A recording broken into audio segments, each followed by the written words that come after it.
sad and I'm sick. So I thought, instead of trying to force myself to sleep, I will read you a short story.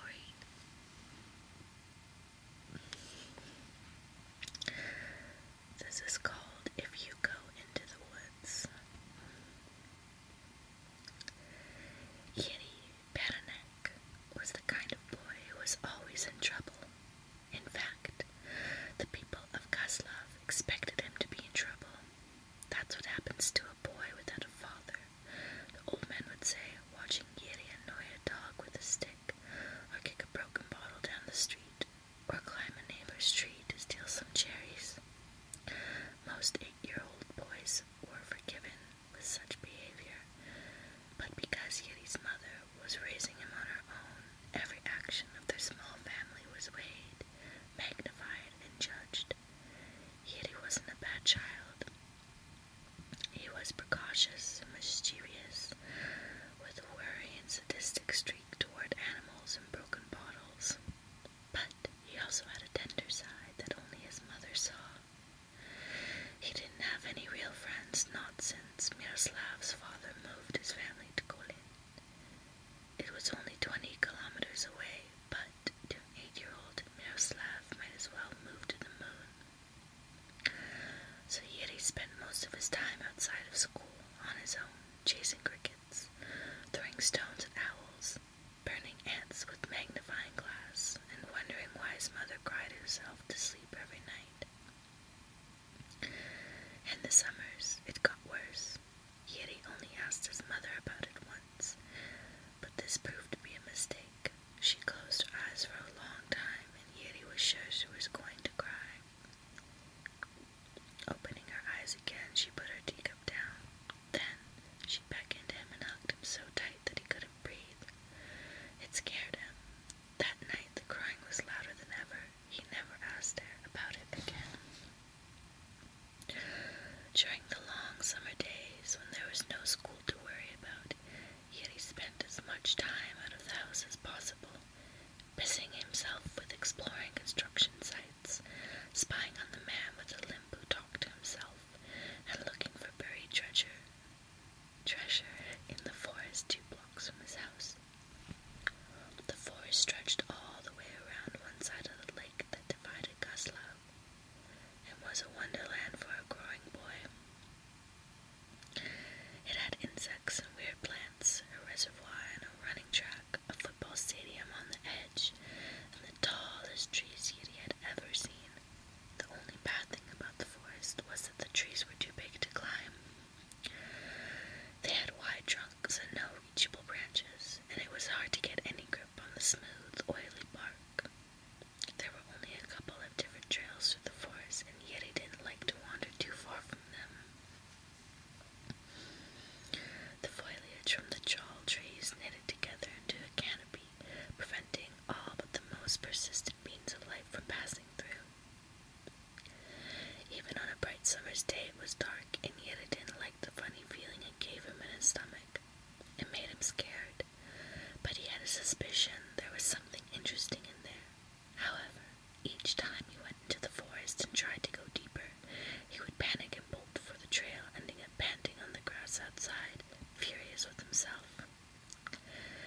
He kept returning to the forest, captivated by the birds. From the trail he could hear the faint chirps, but as he got further into the darkness, the chirping got louder. Yeti wondered why they weren't afraid of the dark like him.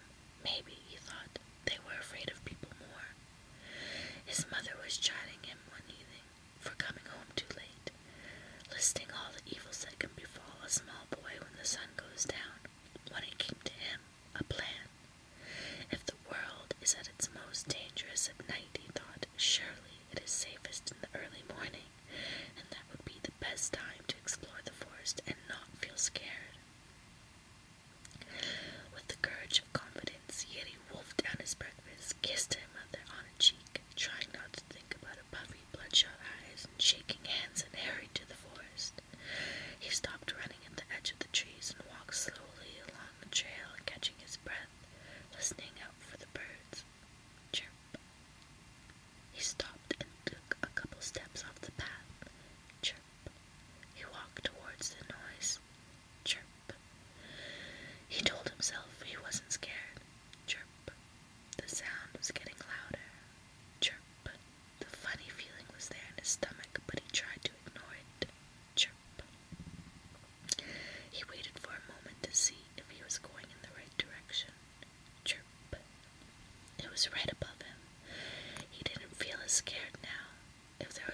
that air, the bird would have flown away.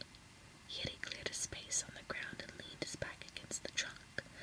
Each time the bird chirped, it made him feel less scared. He sat like this for a very long time. When his legs got sleepy, Yeti stood to shake them, circling the tree, trying to see if there was any way to climb up. He was overcome with desire to see one of the birds that had been slowly teasing him off the path, but the branches were too high and there was no place to get a foothold on the even trunk. He tried to think once again, looking up at the tree and the source of the bird song.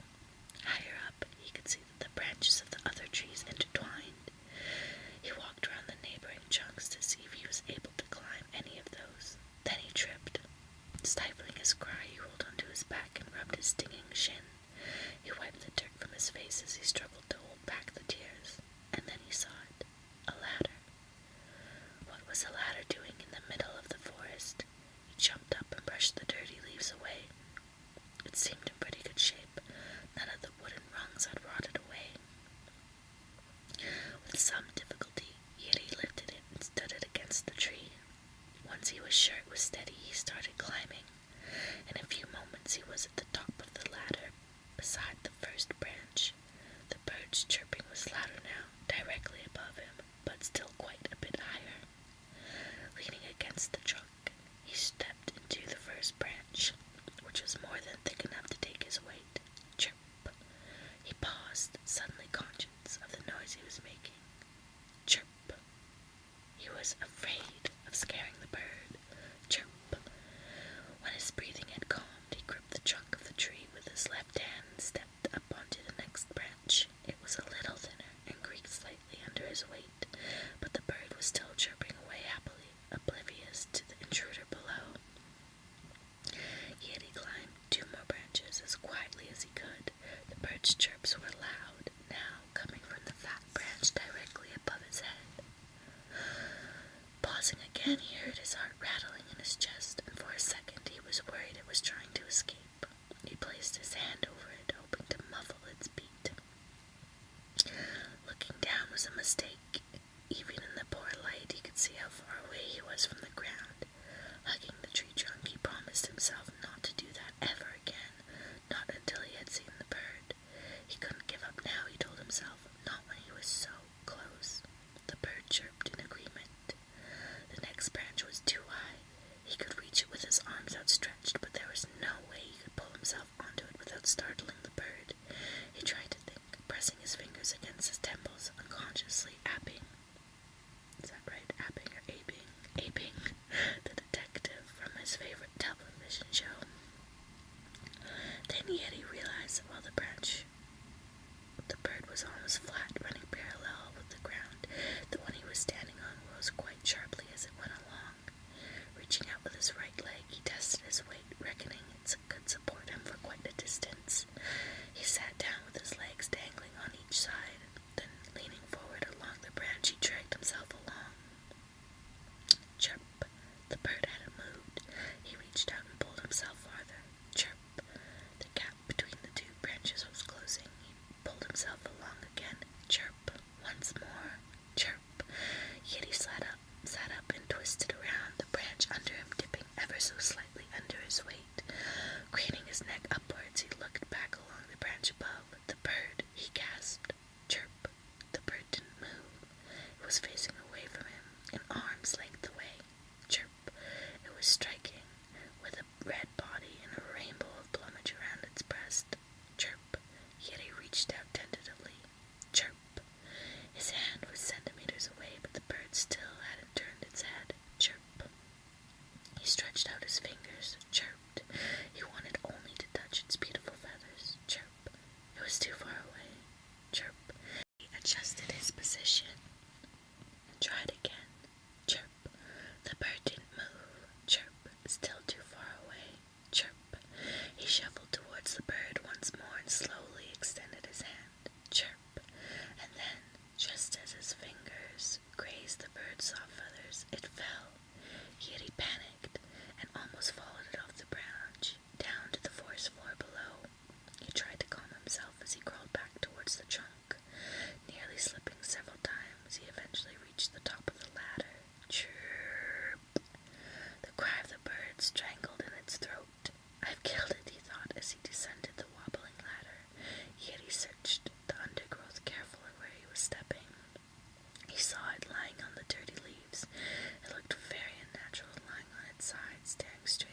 some sort